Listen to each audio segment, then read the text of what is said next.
Hello दोस्तों, क्या हाल है आप लोगों के। तो आज हम इस वीडियो के अंदर डिस्कस करने वाले हैं बीइंग अ प्रोफेशनल और बीइंग अ कॉमर्स प्रोफेशनल आपके लिए कौन सा लैपटॉप बढ़िया रहेगा। तो उसके बारे में आज हम डिस्कस करने वाले हैं। तो सबसे पहले आज हम बात करेंगे कि आप जो मैं लैपटॉप खुद के लिए जो पर्सनली जब भी लेता हूं तो मैं किस तरीके से अपने लैपटॉप किस तरीके से चूज करता हूं। तो सबसे पहले हम डिस्कस करेंगे कि आपको क्या क्या लैपटॉप के अंदर देखना चाहिए बीइंग अ प्रोफेशनल। उसके बाद मैं बात करूंगा कि मेरे पास कौन कौन से लैपटॉप्स है, उसके बारे में भी मैं आपको बताऊंगा और बताऊंगा कि उसके अंदर क्या क्या कॉन्फ़िगरेशन है जो मेरे पास खुद के पास लैपटॉप्स में यूज कर रहा हूं अपने पर्सनल यूज के लिए। ठीक है, सबसे पहले हम बात करते हैं कि जो मेरे पास जो आपको जो लैपटॉप जब भी आप लेते हैं तो क्या क्या उसके अंदर देखना चाहिए, उसके बारे में सबसे पहले हम अभी बात कर लेते हैं। तो सबसे पहली चीज यार देखो, लैपटॉप के अंदर बहुत सारी चीजें होती है। ठीक है, आपने सुना होगा ग्राफिक कार्ड, साउंड कार्ड, बहुत सारी चीजें होती है उसके अंदर। आपकी SS storage device, RAM, CPUs, बहुत सारी चीजें होती है। लेकिन जो आपको जो मेजरली जो फोकस करना है वो सिर्फ तीन चीजों के ऊपर करना है बीइंग अ प्रोफेशनल।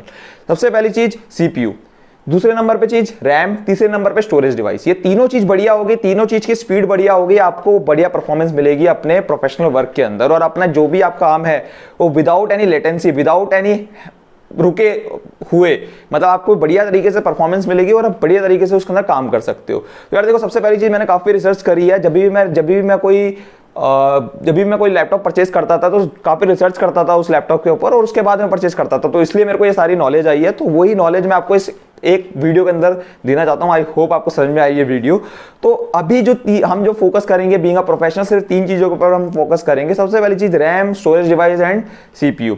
तो अगर मैं बात करूं कि एक एग्जांपल के थ्रू समझते हैं यार। ठीक है, आपको मैं एग्जांपल देता हूं। आपने कोई भी आप माइक्रोसॉफ्ट एक्सेल की फाइल जब रन करते हैं तो आपको पता है जितना भी आपका डाटा होता है सारा का सारा कहां पे पड़ा होता है, स्टोरेज डिवाइस के ऊपर। ठीक है, स्टोरेज डिवाइस मतलब जैसे आपने सुना होगा कि एसएसडीज, हार्ड डिस्क, वो सारी स्टोरेज डिवाइस होती है। तो स्टोरेज डिवाइस के ऊपर आपका डाटा पड़ा होता है। तो आपने माइक्रोसॉफ्ट ऑफिस रन करा, माइक्रोसॉफ्ट एक्सेल रन करा, तो जैसे आपने रन करा उसको कहां पे आपका डिवाइस पड़ा होता है, स्टोरेज डिवाइस के ऊपर। जितना ज्यादा आपका फास्ट स्टोरेज डिवाइस होगा उतना जल्दी वो रैम के ऊपर आएगा। रैम का क्या काम होता है, उसको जितना भी आपका डाटा होता है स्टोरेज डिवाइस के ऊपर, जो भी आप पर्टिकुलर टाइम के ऊपर रन करते हो, जो भी आप पर्टिकुलर टाइम के ऊपर रन करते हो, सारा का सारा कहां पे रन होता है, रैम के ऊपर। तो जितना भी आप एप्लीकेशन, जो भी चीजें आप रन कर रहे हो, सारी कहां पे रन होगी, रैम के ऊपर। आपने 10 जीबी चलाया, 20 जीबी का डाटा चलाया, कोई भी आपने डाटा चलाया, कुछ भी आपने चलाई, कोई एप्लीकेशन चलाई, कोई गेम चलाई, वो सारी कहां पे रन होगी, रैम के ऊपर। ठीक है, अभी तक आपको समझ में आया होगा। आपके पास जो डाटा है कहां पे पड़ा हुआ है, स्टोरेज डिवाइस के ऊपर। स्टोरेज डिवाइस का काम होता है सिर्फ डाटा को रखना, रन कहां पर होता है, ये रैम के ऊपर। ठीक है, तो रैम के ऊपर मेरा डाटा आ गया। अब रैम का क्या काम होगा, जो रैम का काम होता है उसको चलाना। ठीक है, अभी जो सीपीयू है, सीपीयू होता है माइंड। ठीक है, तो जैसे एक ह्यूमन बॉडी के अंदर एक माइंड होता है, उसी तरीके से सीपीयू का काम होता है कि जो भी सीपीयू का काम ये होता है कि जो भी डाटा आया उसको किस तरीके से प्रोसेस करना है, उसके अंदर क्या क्या काम करना है, किस तरीके से काम करना है, कैसे काम करना है, वो सारा काम होता है एक सीपीयू का बताने का कि भाई इस तरीके से ये सारी चीजें काम होनी है, इसके अंदर ये एडिटिंग होनी है, इसके अंदर ये काम होना है। वो सारा का सारा काम कौन करता है, सीपीयू। तो अगर मैं बात करूं, जितना फास्ट मेरा सीपीयू होगा, जितना फास्ट मेरा प्रोसेसिंग यूनिट होगी, उतना ही फास्ट मेरा काम हो पाएगा। ठीक है, तो अब ये बात हुई, ये तीनों काम किस तरीके से करता है वो भी हमने डिस्कस कर लिया। ये तीनों इस तरीके से काम करता है। सबसे पहले स्टोरेज डिवाइस के ऊपर डाटा पड़ा होता है, रैम के ऊपर आता है रन होने के लिए, क्या काम करना है, कैसे काम करना है वो बताता है प्रोसेसिंग यूनिट, आपके जो सीपीयूज होते हैं। ठीक है, जब तक ये तीनों चीज मेरी फास्ट नहीं होगी तब तक मेरा जो सिस्टम है वो लैग करेगा, हैंग करेगा। आपने देखा होगा कभी कभार कई लोगों के सिस्टम्स होते हैं, जैसे कोई भी ऑपरेटिंग सिस्टम डाला हुआ है, चाहे विंडोज 10 हो, विंडोज 8 हो, विंडोज 7 हो, कोई भी सिस्टम हो, काफी टाइम लेता है रन होने के लिए, काफी टाइम लेता है वो स्टार्ट होने के लिए। वो क्यों होता है, क्योंकि क्या होता है उनका, या तो कभी कभार स्टोरेज डिवाइस इतना घटिया होता है कि वो ठीक से लोड नहीं कर पाता चीजों को, बहुत स्लो होता है, मतलब वो ठीक से स्टोरेज डिवाइस इतना फास्ट नहीं होता है एज कम्पेयर। बट जो रैम होती है उनके पास, या कभी कभार ऐसा होता है कि रैम जो होती है वो कम जीबी की होती है, कम कैपेसिटी की होती है, या फिर उनका जो सीपीयू होता है वो प्रोसेसिंग इतनी फास्ट नहीं कर पाता। अगर तीनों में से कोई भी चीज कमजोर है तो उस केस के अंदर जो आपकी प्रोसेसिंग है, जो आपका जो सिस्टम है वो लैग करेगा और उसके अंदर धीरे चलने लगेगा और आप अपना प्रोफेशनल काम ठीक से नहीं कर पाएंगे। तो आपको ये याद रखना है, जो तीनों आपकी जो चीजें हैं, CPU, storage device and RAM, तीनों की तीनों चीजें आपकी कंपेटेबल होनी चाहिए। ऐसा ना हो कि एक तो डिवाइस मेरा फास्ट है, दो धीरे चल रहे हैं, तो कोई फायदा नहीं होगा उस केस के अंदर। आपने एक तो महंगा खरीद लिया, आपने एक चीज खरीद ली 10,000 रुपए की, बाकी चीजें दो खरीद ली 1,000 रुपए की, उसमें भी कोई फायदा नहीं है। मतलब पॉइंट इज, यहाँ पे कहने का मतलब ये है कि तीनों चीज एक मतलब आपस में कंपेटेबल होनी चाहिए, आपस में चीजें चला सके। ऐसा नहीं हो कि एक ज्यादा तेज हो बाकी के धीरे रह जाए। ठीक है, तो वो चीज आपको देखनी होगी, उसी चीज के लिए हम डिस्कस करेंगे इस वीडियो के अंदर, आपको किस तरीके से देखनी है। तो सबसे पहले अगर मैं बात करूं स्टोरेज डिवाइस की, स्टोरेज डिवाइस जितना फास्ट होगा उतना बढ़िया होगा आपके लिए, सबसे पहली चीज, क्योंकि वो पहला चीज होती है मेरी जो कि डाटा उठाकर कहां पे लाती है, रैम के ऊपर। ठीक है, तो अगर मैं बात करूं स्टोरेज डिवाइस की, तो दो तरीके की मेजरली आप सुनेंगे जो नाम होते हैं, एक होता है हार्ड डिस्क, एक होता है एसएसडीज, ठीक है। तो हार्ड डिस्क जो होती है वो एज कम्पेयर टू एसएसडीज मेरी बहुत ज़्यादा स्लो होती है। तो एसएसडी जब भी मैं अपने लैपटॉप, जो भी मैं लैपटॉप लेता हूं उसके अंदर मैं प्रेफर करता हूं ऑलवेज मैं एसएसडी लूं, क्योंकि वो as compare to hard disk मेरी 10 टाइम्स फास्टर होती है, ठीक है। तो ऑलवेज मैं जब भी लैपटॉप लेता हूं तो ऑटोमेटिकली जैसे ही मैं एसएसडी लेता हूं मेरी ऑटोमेटिकली परफॉर्मेंस बढ़ जाती है, क्योंकि वो क्या होता है कि एसएसडी जो होती है वो आप बहुत लोग होते हैं जिनको पता ही नहीं होता एसएसडी के बारे में। वो कहते हैं ठीक है यार हार्ड डिस्क जो है वो आप पुराने जमाने से सुनते आ रहे होते हैं, और आप देखते हैं सिर्फ कितने जीबी की है, 1 टीबी की है, 512 जीबी की है, ये सारी चीजें देखते हो आप। ये देखते नहीं हो कि हार्ड डिस्क लगी हुई है, एसएसडी लगी हुई है, ये सारी चीज कोई देखता ही नहीं है। लेकिन ये चीज देखना बहुत इंपॉर्टेंट है, क्योंकि जो एसएसडीज होती है, जैसे मैं आपको बता ही रहा हूं कि एसएसडीज जो होती है वो as compare to hard disk मेरी बहुत ज्यादा तेज होती है। लेकिन ये बात अलग है कि वो as compare to hard disk बहुत ज्यादा कॉस्टलियर भी होती है, 4 टाइम्स कॉस्टलियर होती है। जितने में आपको 256 जीबी की एसएसडीज मिलेगी उतने में आपको 1 टीबी की हार्ड डिस्क मिल जाएगी। लेकिन यार परफॉर्मेंस ऑल्सो मैटर, क्योंकि अगर आप कल आपका जो सिस्टम है वो लैग कर रहा है तो वो मजा नहीं आएगा आपको प्रोफेशनल वर्क के अंदर भी। आई होप आप समझ रहे होंगे क्या कहना चाह रहा हूं मैं, ठीक है। तो सबसे पहले मेरी बात हुई स्टोरेज डिवाइस की। सेकंड नंबर पे बात आती है रैम की। तो रैम जैसे हमने डिसाइड बोला कि जितना भी आपके एप्लीकेशंस होते हैं वो कहां पे रन होती है, रैम के ऊपर। अब आपका मान लो एप्लीकेशन है कोई 2 जीबी की, 4 जीबी की, वो आप रन कर रहे हो, तो आपके पास जब तक उतनी फ्री डिवाइस नहीं होगा, उतना फ्री कैपेसिटी नहीं होगी रैम के अंदर, तो जो सिस्टम है वो लैग करेगा और चल नहीं पाएगा। तो आपको सबसे पहले तो जो आपकी रैम है आपको देखना पड़ेगा कि आपकी जितना भी आपका स्टोरेज, जो भी आप एप्लीकेशन रन करते हो साइमल्टेनियसली, वो कितने जीबी की है, उसके हिसाब से आपको रैम परचेज करनी चाहिए। लेकिन being a professional, being a commerce professional, आप क्या कर सकते हैं, 8 जीबी की एक रैम ले सकते हैं, जो कि मिनिमम होनी चाहिए आपके लैपटॉप के अंदर, ताकि जो भी आप सिस्टम रन करें, जो भी आप एप्लीकेशन रन करें, वो बढ़िया तरीके से चल जाए, कोई भी लैगिंग नहीं हो। तीसरे नंबर पर आती है सीपीयूज की, जो प्रोसेसिंग यूनिट होती है हमारे सिस्टम की। तो प्रोसेसिंग सिस्टम, जैसे मैंने आपको बोला कि प्रोसेसिंग यूनिट जो है आपकी जितनी ज्यादा फास्ट होगी उतना ज्यादा बढ़िया है आपके लिए। आपने सुना होगा डुअल कोर होते हैं, क्वाड कोर होते हैं। इसका मतलब ये होता है कि जितने भी आपके कोर ज्यादा होंगे उतनी एप्लीकेशन या उतनी एप्लीकेशन आप रन कर पाओगे, ठीक है। तो मान लो मेरा डुअल कोर है तो 2 एप्लीकेशन साइमल्टेनियसली आप रन कर पाओगे। थ्रेड की भी इसमें अलग चीज होती है, तो उसके बारे में आज इतना डीप नहीं जाएंगे हम। तो आप ये समझिए जितने ज्यादा कोर होंगे मेरे, उतनी ज्यादा एप्लीकेशन मैं साइमल्टेनियसली रन कर सकता हूं, ठीक है। तो आपको ये चीज देखनी होगी, जितने ज्यादा मेरा कोर है उतने ज्यादा मेरे लिए बेटर है। तो इसके अंदर मैंने बात कर ली। उसके बाद सीपीयू के अंदर ही आपको ये देखना होगा, जितने ज्यादा आपकी जनरेशन होगी, जैसे आपने सुना होगा i5 8 generation, i5 9 generation, i5 10 generation, जितनी ज्यादा मेरी जनरेशन रहेगी उतना ज्यादा मेरा जो सीपीयू होगा उतना ज्यादा वो फास्ट होगा, ठीक है। तो आपको ये चीजें भी देखनी होगी। तो एक तरफ मैंने देखा कोर, दूसरी तरफ मैंने देखी जनरेशन। तो हमने तीनों चीजें के बारे में हम बात कर ली। किस किस चीजों के बारे में बात कर ली? स्टोरेज डिवाइस के अंदर एसएसडी आपको परचेज करनी है, रैम आपको 8 जीबी की एटलीस्ट परचेज करनी होगी, लैपटॉप के अंदर देखनी होगी एटलीस्ट। तीसरे नंबर बात करें सीपीयू की, तो क्वाड कोर होना चाहिए, प्लस उसके अंदर जितनी ज्यादा जनरेशन होगी उतना ज्यादा बेटर है।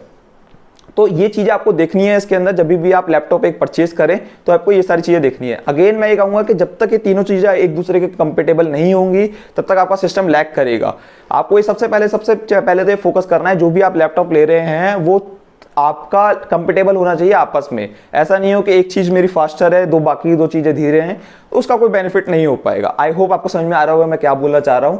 तो ये था फर्स्ट पार्ट जो अभी हमने डिस्कस करा। सेकंड पार्ट में अभी हम डिस्कस करेंगे कि कौन कौन से लैपटॉप्स मैं खुद अपने लिए पर्सनली यूज कर रहा हूं, उसके बारे में अभी हम डिस्कस करेंगे। तो पहले लैपटॉप, तो गाइस अभी हम बात कर लेते हैं कि कौन कौन से लैपटॉप मैं अपने लिए पर्सनली यूज कर रहा हूं। तो सबसे पहले अभी मैं बात करता हूं मेरे प्यारे लैपटॉप। मेरा जो खुद का, जो मैं पर्सनली जो सबसे ज्यादा यूज करता हूं वो है Lenovo IdeaPad 330। आप इसको देख रहे हैं सामने। तो ये जो लैपटॉप है ये मैंने लिया था आज से 1.5 साल पहले। इसके अंदर जो कॉन्फ़िगरेशन है वो मैं आपके साथ बताता हूँ। इसके अंदर जब लिया था ये अराउंड 30,000 का मुझे पड़ा था। आपके सामने स्क्रीन के सामने प्रूफ भी आ रहा हुआ है, 30,000 का मैंने परचेज करा था। और ये जो मैंने इसके अंदर जो कॉन्फ़िगरेशन थी वो थी 1 TB की हार्ड डिस्क थी, क्वाड कोर मतलब 4 कोर्स थे, और 8 GB की रैम थी, ठीक है। तो ये चीजें थी उस समय पर। अब आप मेरे से बोलोगे यार आपने तो एसएसडी ली नहीं।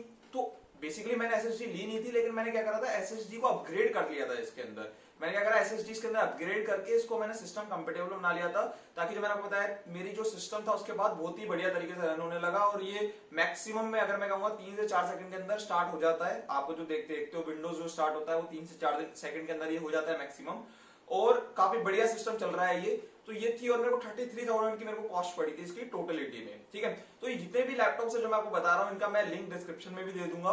और जो भी लैपटॉप जो मेरे को अच्छे लगते हैं, ऐसा नहीं है तीन लैपटॉप ही मैं आपको मतलब तीन लैपटॉप ही आपको बोलना चाह रहा हूँ। बेसिकली बहुत सारे लैपटॉप्स हैं जो आप परचेज कर सकते हैं। जो भी मैं आपको तीन लैपटॉप्स दिखाऊंगा, ऐसा नहीं है कि आप उन्हीं में से कोई परचेज करो। जो मैंने आपको समझाया पहले पार्ट के अंदर, आप उस बेसिस पे किसी भी लैपटॉप के लिए आप जा सकते हैं। लेकिन पॉइंट इज समझना आना चाहिए आपको कि किस तरीके से आपको लैपटॉप परचेज करना है। ठीक है, तो पहला लैपटॉप जो मैं यूज कर रहा हूँ है आइडिया पैड 330 लेनोवो का। ठीक है, तो 1.5 साल हो गया, बढ़िया चल रहा है अभी लैपटॉप, कोई दिक्कत नहीं आई है इसके अंदर। अभी हम बात करते हैं दूसरे लैपटॉप के बारे में। तो दूसरा लैपटॉप जो मैं यूज कर रहा हूँ वो कर रहा हूँ एचपी का। एचपी का जो है ये 15Q है लैपटॉप। ये मेरे को अराउंड 27,500 के अराउंड का पड़ा था ये लैपटॉप जब मैंने परचेज करा था। तो ये भी मेरे को 1 साल के अराउंड हो गया इस लैपटॉप को ये परचेज करे हुए। इसके अंदर जब मैंने परचेज करा था तो था 4GB रैम थी इसके अंदर, और 4GB RAM, 1TB hard disk and quad core, again 4 core थे इसके अंदर। तो अगेन आप बोलेंगे कि सर अब इसके अंदर 4GB रैम कम रह गई और आपकी जो एसएसडी है वो मतलब एसएसडी तो है नहीं इसके अंदर। तो मैंने क्या करा था, अगेन मैंने क्या करा था 256GB की मैंने एसएसडी इसके लिए परचेज कर ली थी इसके अंदर सिस्टम के अंदर, और मैंने रैम को जो है वो 12GB कर लिया था, 8GB से और अपग्रेड कर लिया था इसके अंदर। तो मेरे पास अब जो टोटल कॉन्फ़िगरेशन है इस लैपटॉप के अंदर, एचपी के लैपटॉप के अंदर, वो है 12GB की रैम, 256GB की एसएसडी, 1TB की hard disk and quad core. तो ये सारी कॉन्फ़िगरेशन है। बाकी की जो चीजें हैं वो तो बढ़िया है इसके अंदर, जैसे साउंड अच्छा है इसका, बहुत बढ़िया है इसके अंदर। तो मेरे को जो टोटल ऑलमोस्ट कॉस्ट पड़ी है वो 32,500 के अराउंड की मेरे को कॉस्ट पड़ी है इस कॉन्फ़िगरेशन के साथ। आई थिंक इससे बेटर कोई और डील नहीं मिल सकती। एचपी का लैपटॉप है, इतना बड़ा ब्रांड है और इतनी बढ़िया कॉन्फ़िगरेशन है, तो आई डोंट थिंक इससे बढ़िया कोई डील मिल सकती है। तो ये था दूसरा लैपटॉप जो मैं करेंटली इस वक्त यूज कर रहा हूँ। ठीक है, अभी हम बात करते हैं तीसरे लैपटॉप के बारे में। तीसरा जो मैं लैपटॉप यूज कर रहा हूँ वो कर रहा हूँ मैं अविता का।